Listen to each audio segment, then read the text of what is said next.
दोस्तों, भारत में एक पुलिस वाली औरत के साथ कुरान ए मजीद का एक ऐसा मौजिजा हुआ जिसने तमाम लोगों के रोंगटे खड़े कर दिए। अल्लाह तबारक व ताला ने उस औरत के साथ ऐसा क्या किया कि वहाँ मौजूद तमाम लोगों की आंखें फटी की फटी रह गईं और वे सोचने लगे, ये कैसे मुमकिन है, ये कैसे हो सकता है। दोस्तों, वीडियो शुरू करने से पहले मेरी आपसे एक छोटी सी गुजारिश है। अगर आप हमारे चैनल पर नए हैं तो इस वीडियो को लाइक करें और हमारे चैनल को सब्सक्राइब जरूर कर लें। तो चलिए शुरू करते हैं आज की वीडियो। दोस्तों, एक पुलिस वाली औरत मुसलमानों से बेहद नफरत करती थी। वह मुसलमानों को देखना भी गवारा नहीं करती थी। अगर किसी वजह से किसी मुसलमान को गिरफ्तार करना पड़ता तो वह वापस आकर अपने गिरफ्तार करने वाले हाथों को कई बार धोती थी। वह मुसलमानों को अछूत समझती थी। उसके वालिदैन ने उसे कई बार मुसलमानों से दूर रहने को कहा था। मुसलमानों के खिलाफ उसके दिल में बेहद नफरत थी। कहते हैं कि कोई उसे रोक नहीं सकता। जिस खुशी और तकलीफ को अल्लाह तबारक व ताला ने किसी इंसान की जिंदगी में लिख दिया हो, उसे उस परेशानी से जरूर सामना करना पड़ता है। यही परेशानी इंसान की जिंदगी बदल देती है। फिर इंसान सोचता है कि यही तकलीफें हैं जिन्होंने मुझे जीने का अंदाज सिखाया। ऐसा ही उस हिंदू पुलिस वाली के साथ हुआ जिसे देखने वालों को हैरान और परेशान कर दिया। यह वाकया राजस्थान के जयपुर जिले में पेश आया, जहां एक हिंदू औरत पुलिस इंस्पेक्टर के तौर पर अपनी ड्यूटी निभा रही थी। उसका शौहर भारत का एक बहुत बड़ा बिजनेसमैन था। वह मसालों का कारोबार करता था। उसका कारोबार पूरी दुनिया में फैला हुआ था। एक दिन वह औरत एक शख्स को चोरी के इल्जाम में पकड़ कर ले आई। वह शख्स बेहद नेक, पाक दामन और अच्छे अखलाक का मालिक था। उसने उस औरत को कुरान ए मजीद का एक टुकड़ा दिया और कहा, अगर तुम्हें किसी भी बीमारी का सामना करना पड़े तो इन अल्फाज को पढ़ना और पानी पर दम करके पी लेना। पुलिस वाली उसकी बातें सुनकर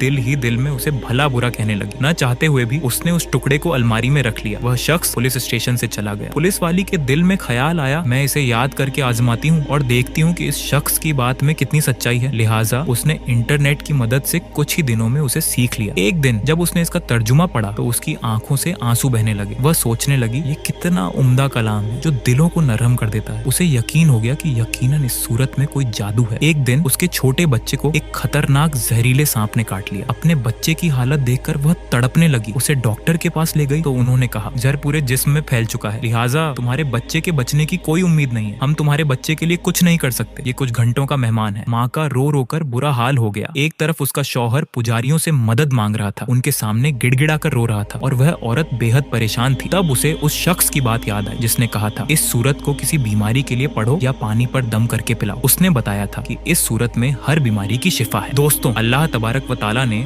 उस औरत को इस्लाम की तरफ लाना चाहता था। अल्लाह ने उसके दिल में इस्लाम के लिए मोहब्बत पैदा करनी थी। जब उसने उस सूरत को पढ़कर सांप के कांटे हुए स्थान पर दम किया तो दम करते ही उसका बच्चा उठकर बैठ गया। वह ऐसा खड़ा हो गया जैसे उसे सांप ने काटा ही ना हो। उसका शौहर यह मामला देखकर उसके पास दौड़ता हुआ आया और बोला, डॉक्टर, हमारे बच्चे को ठीक नहीं कर सके, तुमने ऐसा कौन सा अमल किया कि यह बच्चा ठीक हो गया? उसने कहा, कुछ नहीं, बस एक सूरत है जो हर बीमारी को ठीक कर देती है। मैंने उसे पढ़कर बच्चे पर दम किया और उसे पिलाया। देखो, हमारा बच्चा हमारी आंखों के सामने ठीक हो गया। लेकिन उसका शौहर खुश होने के बजाय नाराज हो गया। गुस्से की हालत में वह भला बुरा कहने लगा। उसे इस्लाम से नफरत थी। बीवी की बातें सुनकर उसे अपनी बीवी से भी नफरत हो गई। उसने कहा, अगर मैंने दोबारा तुम्हारे मुंह से यह सूरत सुनी तो तुम्हें बुरा अंजाम भुगतना पड़ेगा। इस सूरत के मोजिजे को देखकर उस औरत के दिल की दुनिया ही बदल गई। फिर अल्लाह तबारक व ताला ने उसकी किस तरह मदद की, यह भी बड़ा इनाम अफरोज वाकया है। जब उसका शौहर परेशानियों की वजह से चल बसी करने जा रहा था तो वही सांप आया जिसने उसके बच्चे को काटा था। इस बार उस सांप ने उसके शौहर को काट लिया। उसकी वजह से वह शौहर दुनिया से रुखसत हो गए। औरत ने पुलिस की नौकरी को खैर बात कह दिया और अपने शौहर के कारोबार को संभालने लगी। कारोबार का तजुर्बा न होने की वजह से 1 साल के अंदर उसका सारा कारोबार तबाह हो गया। उसकी फैक्ट्री और घर नीलाम हो गए। नौबत फाकों तक पहुंच गई। वह बेहद परेशान रहने लगी। उसने अपने दिल में सोचा, मैं सूरत ए फातिहा की तिलावत करती हूँ, हो सकता है मेरी तमाम परेशानियां खत्म हो जाएं और मेरे माल में बरकत हो। अब उसने दिन रात सूरत ए फातिहा की तिलावत शुरू कर दी। उठते बैठते वह सूरत की तिलावत करती। उसे इस सूरत पर यकीन था कि उसके घर के हालात बदल जाएंगे। दोस्तों, जब कोई बांदा अल्लाह तबारक व ताला से उम्मीद लगाता है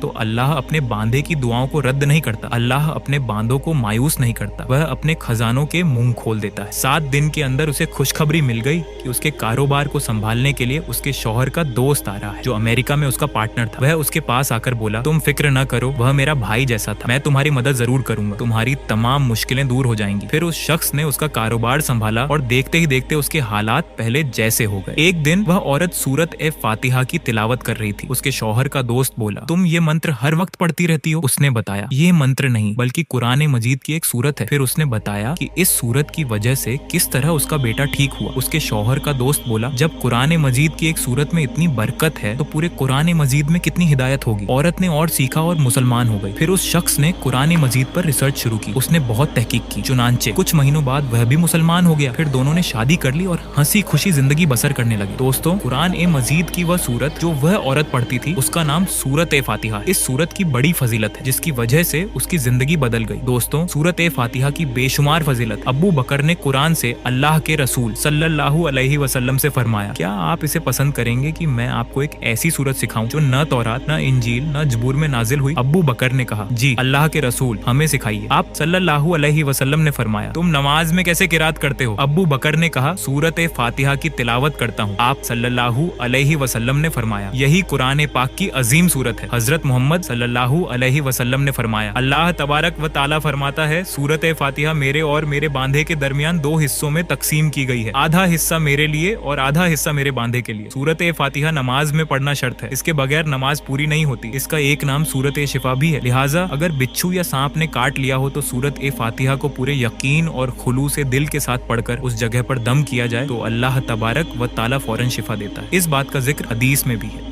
तो चलिए दोस्तों, और एक बहुत ही खूबसूरत और बेहतरीन वाकया सुनाते हैं। दोस्तों, क्या आप जानते हैं दुनिया की एक ऐसी पाक और रहस्यमयी जगह है जहां आज तक ना कोई परिंदा उड़ सका और ना ही कोई हवाई जहाज उसके ऊपर से जा सका। काबा शरीफ की हिफाजत अल्लाह ताला ने खुद अपने हाथों में ले रखी है। कहते हैं जो भी उस पाक जगह के ऊपर से गुजरने की कोशिश करता है, या तो कुदरत उसे वहीं से हटा देती है या फिर वो तबाह हो जाता है। लेकिन आखिर क्यों? कौन सी ऐसी वजह है कि चांद और सूरज भी उसके ऊपर से नहीं गुजरते? और वो क्या हुआ था जब एक हवाई जहाज ने काबा शरीफ के ऊपर से उड़ने की कोशिश की थी, जो सुनकर आपकी रूह तक कांप उठेगी? दोस्तों, काबा शरीफ एक ऐसी जगह है जिसके ऊपर से आज तक कोई भी परिंदा नहीं गुजरा है और दुनिया भर की किसी भी एयरलाइंस का कोई भी जहाज आज तक काबा शरीफ के ऊपर से नहीं गुजर पाया है। कुदरती तौर पर अल्लाह ताला ने काबा शरीफ की डायरेक्शन ही ऐसी रखी है कि कभी भी चांद और सूरज भी काबा शरीफ के ऊपर से नहीं गुजर पाए हैं। आज हम इस वीडियो में आपको वो हकीकत बताने जा रहे हैं जो शायद आपने पहले कभी नहीं सुनी होगी, इसीलिए दिल थाम कर इस वीडियो को आखिर तक जरूर देखिएगा। और हाँ, अगर आपके दिल में भी एक ख्वाहिश है कि एक दिन आप भी काबा शरीफ का तवाफ करें, मक्का और मदीना की जियारत करें, तो इस वीडियो को दिल से एक लाइक करें, चैनल को सब्सक्राइब करें और इसे अपने दोस्तों और रिश्तेदारों के साथ शेयर करें, क्योंकि याद रखिए, इस्लामी वीडियो को शेयर करना सदका जारिया है और हो सकता है इसी वीडियो को शेयर करने की वजह से अल्लाह ताला आपको भी जल्द अपने घर बुला ले, इंशाअल्लाह। तो चलिए दोस्तों, शुरू करते हैं। दोस्तों, इस्लाम में मक्का और मदीना को जन्नत का दरवाजा माना गया है, इसलिए हर मुसलमान अपनी जिंदगी में एक बार मक्का और मदीना जाने की ख्वाहिश जरूर रखता है और काबा शरीफ का तवाफ करना चाहता है, क्योंकि यही वो मुकद्दस जगह है जहां हज मुकम्मल किया जाता है। मगर हैरानी की बात यह है कि पिछले कुछ दिनों से सोशल मीडिया पर एक पोस्ट तेजी से वायरल हो रही है जिसमें यह बताया जा रहा है कि काबा शरीफ के ऊपर से दुनिया का कोई भी जहाज या परिंदा नहीं गुजर सकता, और अगर कभी कोई परिंदा या जहाज काबा शरीफ के ऊपर से गुजरने की कोशिश भी करता है तो या तो कुदरती तौर पर वहां से धकेल दिया जाता है या फिर वो जलकर तबाह व बर्बाद हो जाता है। मगर दोस्तों, इस पोस्ट को लेकर कुछ लोगों का कहना है कि ये सरासर झूठ और गलत है। काबा के ऊपर से जहाज भी गुजरते हैं और परिंदे भी काबा के ऊपर से उड़कर गुजरते हैं। तो कुछ लोग इस पोस्ट को गलत बता रहे हैं, मगर हम आपको बता दें कि ये पोस्ट झूठ और गलत नहीं है, बल्कि ये पोस्ट बिल्कुल सच है। आज तक कोई भी जहाज काबा शरीफ के ऊपर से नहीं गुजर पाया है। इसके बारे में बात करते हुए अब्दुल रशीद, जो कि पिछले 25 सालों से सऊदी अरब के मक्का शरीफ शहर में काम कर रहे हैं, उन्होंने बताया कि मैं पिछले 25 सालों से खाना काबा में रहकर साफ सफाई के काम को अंजाम दे रहा हूँ। मैंने आज तक किसी भी जहाज को काबा के ऊपर से उड़ते हुए नहीं देखा और ना ही किसी परिंदे को। अब्दुल रशीद आगे बताते हैं कि एक बार शाम के वक्त गलती से एक जहाज काबा शरीफ की तरफ आ गया, मगर जैसे ही वो जहाज काबा शरीफ के करीब पहुंचा तो उसकी डायरेक्शन कुदरती तौर पर अपने आप ही वहां से धकेल दी गई, यानी वो जहाज कुदरती तौर पर ही वहां से हट गया। दोस्तों, अब आपको बताते हैं कि आखिर ऐसा क्यों होता है। अल्लाह ताला ने काबा शरीफ में अपनी कैसी कुदरत रखी है जिसकी वजह से कोई भी परिंदा या जहाज काबा शरीफ के ऊपर से नहीं गुजर पाता। दोस्तों, क्या आप जानते हैं कि काबा शरीफ की तादाद 2 है? एक तो मक्का शरीफ में है और दूसरा काबा शरीफ के ठीक ऊपर जन्नत में मौजूद है, जिसे रिवायतों में बैतुल ममूर कहा जाता है, जहां हर वक्त 70,000 फरिश्ते दिन रात तवाफ करते रहते हैं। अब दोस्तों, आपको 3 बड़ी वजह बताते हैं जिनकी वजह से मक्का शरीफ के ऊपर से कोई भी जहाज या परिंदा नहीं गुजर पाता। पहली वजह, काबा शरीफ को दुनिया का सेंटर माना जाता है, यानी ये दुनिया के बीचों बीच मौजूद, और आज इस बात को साइंस भी मानती है। साइंस ने भी इस बात को कबूल किया है कि मक्का में बना काबा दुनिया के सेंटर में मौजूद है। इसी वजह से काबा काबा शरीफ के ठीक ऊपर और नीचे सबसे ज्यादा ग्रेविटी है, जिसकी वजह से अगर कोई परिंदा या हवाई जहाज काबा शरीफ के ऊपर से गुजरने की कोशिश करता है तो ग्रेविटी की वजह से वो परिंदा या जहाज अपने आप ही काबा शरीफ की लाइन से दूर हो जाता है। दूसरी वजह, सऊदी हुकूमत ने काबा शरीफ के ऊपर से हवाई जहाज के गुजरने पर सख्ती से पाबंदी लगा रखी है, कोई भी जहाज वहां से नहीं गुजर सकता। तीसरी वजह,